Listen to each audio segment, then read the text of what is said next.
পদুয়া আইনুল উলুম দারুস সুন্নাহ কামিল মাদ্রাসার ৬২তম বার্ষিক সভা ও সিয়াতুন নবী সাল্লাল্লাহু আলাইহি ওয়াসাল্লাম মাহফিল শুক্রবার ২৩শে জানুয়ারি ২০২৬ ফজরের নামাজের পর বিশেষ দোয়া ও মোনাজাতের মাধ্যমে শুরু হয়েছে।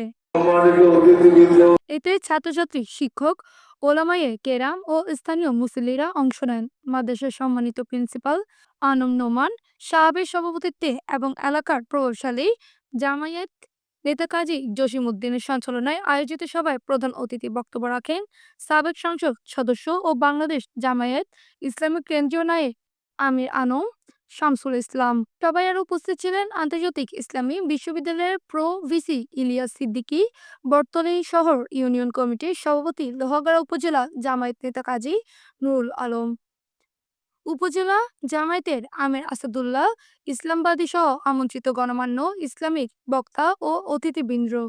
মাহফিলে রাসূল সাল্লাল্লাহু আলাইহি ওয়াসাল্লামের আদর্শ ও জীবনাদর্শ নিয়ে গুরুত্বপূর্ণ আলোচনা করা হয়।